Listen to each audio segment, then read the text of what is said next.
คุณเคยดูหนังเรื่องอัพปู่ซ่าบ้าพลังไหมครับที่บ้านลอยได้ด้วยลูกโป่งนับหมื่นลูกเนี่ย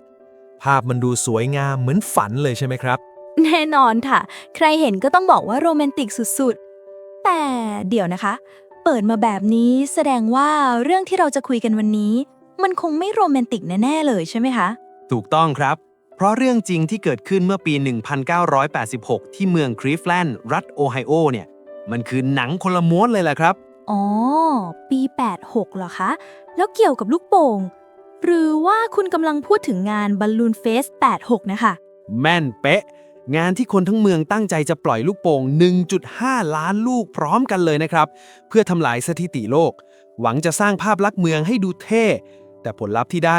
กลับกลายเป็นหายนะระดับเมืองไปซะงั้น หายนะยังไงคะเนี่ยลูกโป่งมันก็นิ่มๆเบาๆไม่อันตรายไม่ใช่เหรอคะลองคิดดูนะครับ เมื่อลูกโป่งล้านกว่าลูกเจอกับพายุฝน แล้วมันไม่ได้ลอยไปไหนนะครับ แต่มันร่วงลงมาปกคลุมทั้งเมืองถล่มใส่รถบนถนน ปิดสนามบิน และที่เลวร้ายที่สุด มันขัดขวางการกู้ภัยจนมีคนเสียด้วยครับ เฮ้ย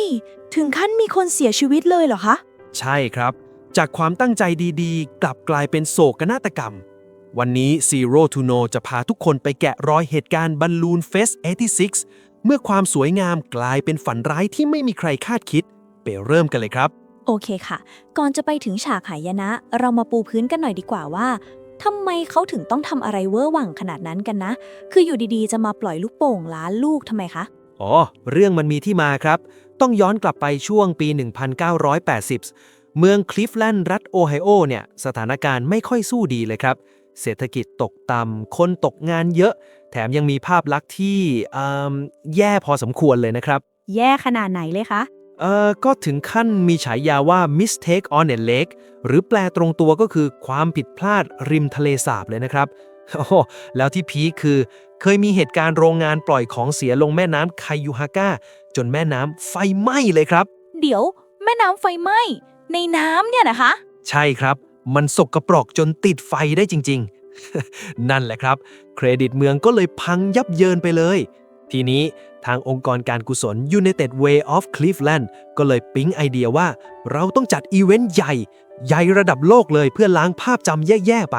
แล้วก็ระดมทุนช่วยเหลือสังคมไปพร้อมกันด้วย อ๋อเข้าใจแล้วค่ะคอนเซปต์คือ go big or go home สินะคะ และเขาก็เลือกการปล่อยลูกโป่งมาทำเหรอคะ ถูกต้องครับ จริงๆ เป้าหมายคือจะทำลายสถิติโลกของ Guinness World Records ที่ดิสนีย์แลนด์เคยทำไว้น่ะแล้ว United Way อั้งเป้าไว้ที่ 2 ล้านลูกเลยนะครับ โห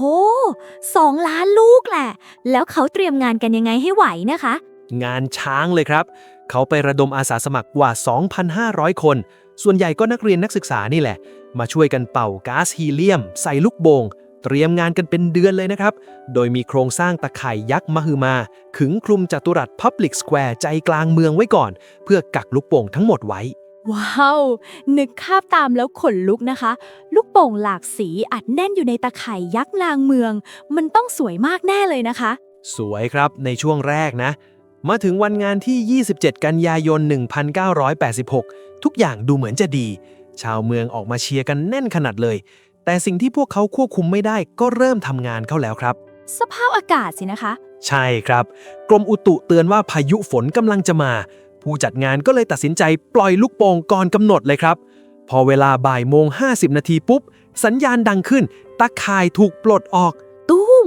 ลูกโป่ง 1.5 ล้านลูกพุ่งขึ้นฟ้ากันเลยนะคะ ภาพตอนนั้นคือตำนานเลยนะครับ มันเหมือนดอกเห็ดปรมาณูที่ทำจากลูกโป่งหลากสี พุ่งขึ้นไปกลืนกินตึกสูงระฟ้า คนเฮกันลั่นเมือง มันดูเป็นชัยชนะที่งดงามมากจริง แหม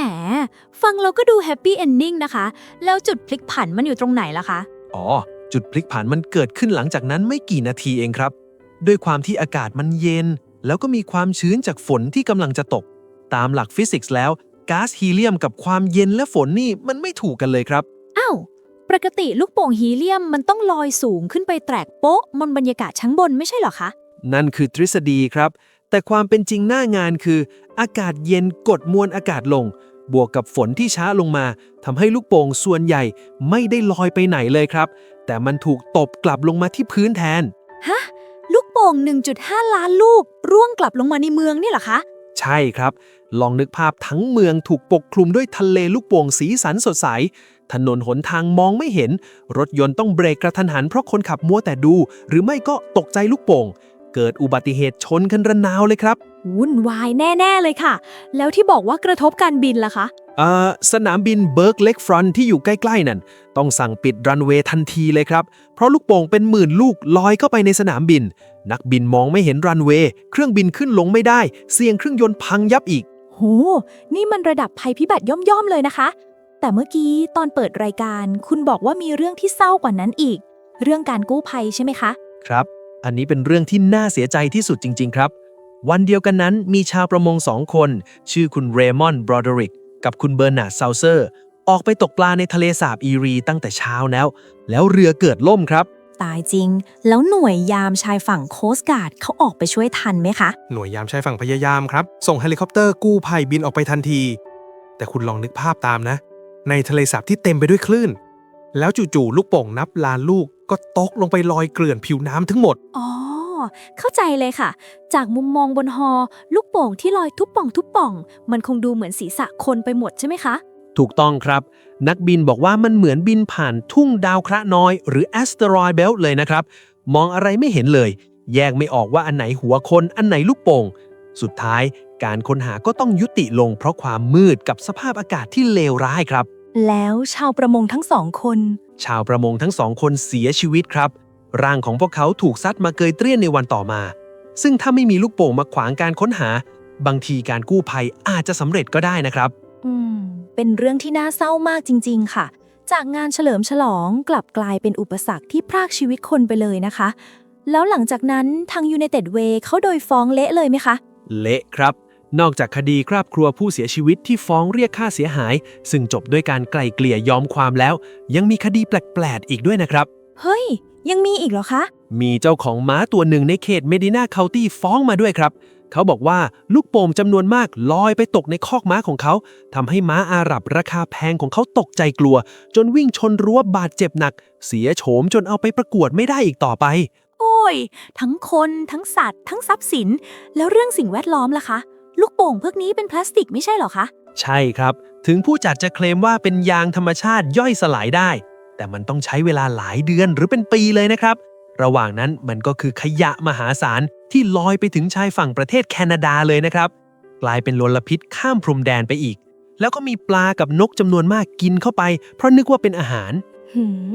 สรุปแล้วงานนี้ United Way ได้กำไรหรือขาดทุนคะเนี่ย ขาดทุนยับเยินเลยครับ ตั้งใจจะระดมทุนช่วยเหลือสังคม แต่สุดท้ายต้องเอาเงินมาจ่ายค่าเสียหาย ค่าคดีความ กับค่าทำความสะอาดมากกว่าเงินที่ระดมได้อีกครับ แถมชื่อเสียงเมืองที่กะว่าจะเกิด ก็กลับกลายเป็นดับเป็นตำนานความล้มเหลวทางการตลาด ที่ถูกเอามาสอนในวิชาบริหารความเสี่ยงจนถึงทุกวันนี้เลยครับ แล้วที่สำคัญที่สุดสถิติโลกล่ะคะ ถึงจะได้บันทึกลง Guinness Book ในปีนั้นนะครับ แต่หลังจากเหตุการณ์นี้ Guinness World Records ก็ประกาศยกเลิกหมวดหมู่การปล่อยลูกโป่งหมู่ถาวรเลยครับ เพราะเล็งเห็นแล้วว่าเป็นอันตรายต่อสิ่งแวดล้อม ก็ถือว่าเป็นบทเรียนราคาแพงที่คุ้มค่าให้โลกจดจำนะคะ ว่าบางทีความปรารถนาดี ถ้าขาดการประเมินความเสี่ยงที่รอบด้าน ก็อาจกลายเป็นหายนะได้จริง ๆ ค่ะ ใช่เลยครับ บทเรียนจาก Balloon Fest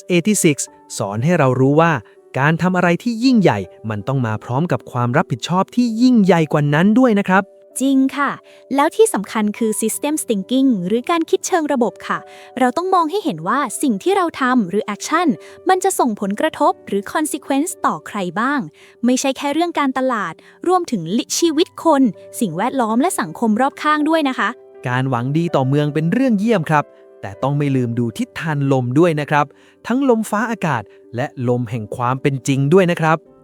ชอบคำนี้ค่ะ ถ้าคุณชอบเรื่องราวสนุกๆ ได้สาระ เปิดมุมมองใหม่แบบนี้ อย่าลืมกดไลค์ กดแชร์ แล้วก็กดติดตาม Zero to Know ไว้เลยนะคะ แล้วเจอกันใหม่ตอนหน้ากับเรื่องเล่าที่สนุกกว่าที่คิดครับ จากศูนย์สู่รู้สนุกทุกคลิป บ๊ายบายค่ะ สวัสดีครับ